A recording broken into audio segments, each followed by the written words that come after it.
record. Clearly, that's propitious. So the Quran says that Allah has the knowledge of the unseen. The minutest detail of the atom is mentioned. And even things greater and smaller than the atom is very clearly mentioned in his record. So the Quran mentions 1400 years ago that there are things smaller than the atom, which science has discovered recently. In the field of hydrology, we learn about the water cycle in the school. The water cycle, what we learn in the school, was first described in 1580 by Sir Bernard Palissy. And we learned in school that the water evaporates from the ocean. It forms into clouds. The clouds move. They rise. They condense. And the water falls and flows back into the ocean. And the water cycle is completed. Previously, in 7th century BC, Thales of Miletus, he said it was the spray of the ocean which was picked up by the winds which fell into the interior as rain. People did not know how did the rain fall. So in 7th century, Thales of Miletus, he said it was the spray of the ocean which was picked up by the winds and fell into the interior as rain. People did not know from where did the underground water come. And people believed, even at the time of Plato, that when the water fell, this water flowed by a secret passage into the ocean called as Tartarus. People did not know from where did the underground water come. So they thought it was the pressure of the winds on the water which forced the water into the interior. And even till as late as 17th century, people and great thinkers like Descartes believed in this theory. Even in 19th century, people believed in the Aristotle's theory that the water evaporated from the earth and cooled in mountain caverns which fed the springs. Today we know that the underground water is due to the seepage of the rainwater. And Allah says in the Quran, in Surah Zumar, chapter number 39, verse number 21, seest not thou that it is Allah subhanahu wa ta'ala who sends on water from the sky and causes it to soak in the grounds, causes springs in the ground, and then causes sown field of various colors to grow. Quran mentions in Surah Rum, chapter number 30, verse number 24. It is Allah who sends down water from the sky and then gives life to the earth after it is dead. The Quran says in Surah Mu'minun, chapter number 23, verse number 18. It is we who send down water from the sky, and we can store it, and we can even drain it easily. The Quran says in Surah Hijr, chapter number 15, verse number 22, that we cause fecundating winds. The Arabic word used is lawaki, which is the plural of lakaha, coming from laki, which means to fecundate, which means to impregnate. We cause fecundating winds. We cause winds to impregnate, and then the water falls from the sky. And today we know that science tells us that the pollen is picked up by the winds and it impregnates the clouds. And the second type is the clouds, they join together. Then there's lightning and water falls from the sky. A similar message of hydrology and water cycle is mentioned in Surah Nur, chapter number 24, verse number 43. It is Allah who makes the clouds to move gently and then causes them to join, then makes them into a heap, and then water emerges from the sky.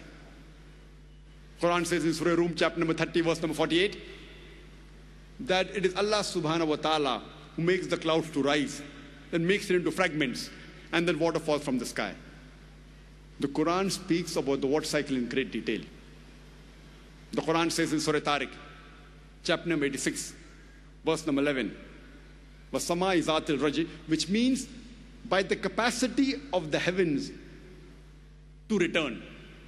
Besides the sky or the heavens acting like a protected ceiling, besides reflecting all the unwanted dangerous rays back into the space, it also returns back the water evaporation. What the water evaporates from the ocean, the sky, it sends it back onto the earth.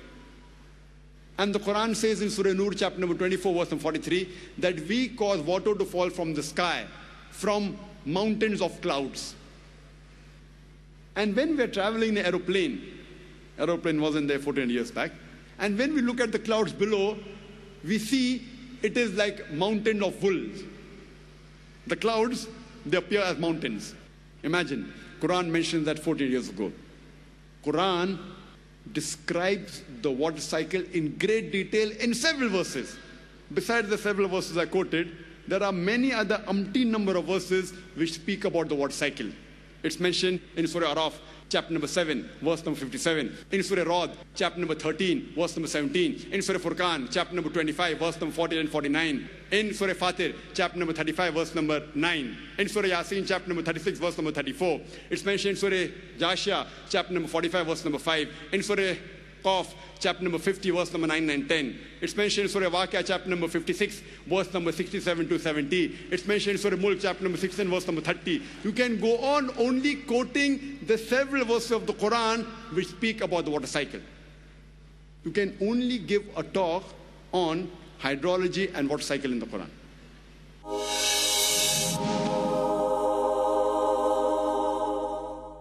In the field of geology, and the geologists today, they tell us that the radius of the earth on which we live is approximately 3,750 miles. And the deeper layers, they are hot and fluid. It cannot sustain life. And as you keep on going superficially, it keeps on getting cooler. And the superficial crust on which we live, it is hardly less than 30 miles in thickness. And the geologists, they tell us there are high possibilities that this superficial crust on which we live, it can shake.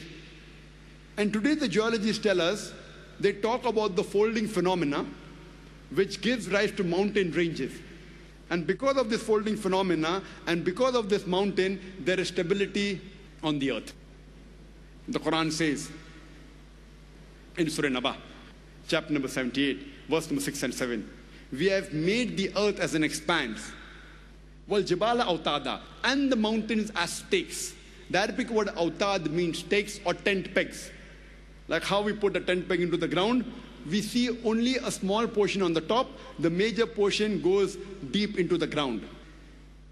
So the Quran says the mountains are like tent pegs. And today science tells us that the mountain has got deep roots. And the portion we see on the top is only a small portion, like the tip of an iceberg. The major portion of the iceberg is in the water, and only a small portion is here on the top. And science tells us that the mountains are put firmly on the earth. And Quran gives this message 14 years ago. In Surah Naziat, chapter number 79, verse number 32. As well as Surah Jashia, chapter number 88, verse number 19, that we have placed on the earth mountains standing firm. As far as the subject of geology is concerned, a book by the name The Earth, which is known as one of the best textbooks in the field of geology and is referred in most of the universities in the subject. And one of its authors, his name is Frank Press, who was the president of the Academy of Sciences of USA earlier, and was also the advisor to the ex-president of USA, Jimmy Carter. And he writes in this book, and he draws the mountain and shows that the mountain has got deep roots in the shape of wedge shape. And he shows that the mountain that is seen above the surface of the earth is only a small portion. The major portion has got deep roots. And he writes in this book that it is due to the mountain which prevents the earth from shaking. And this is exactly what is mentioned in the Quran 14 years ago in Surah Anbiya, chapter number 21, verse number 31, as well as Surah Luqman, chapter number 31, verse number 10, that we have placed on the earth mountains standing firm, lest it would shake with you. The Quran specifically mentions that the function of the mountain is to prevent the earth from shaking, which we have come to know recently. In the subject of oceanology, there's a verse in the Quran in Surah Furqan.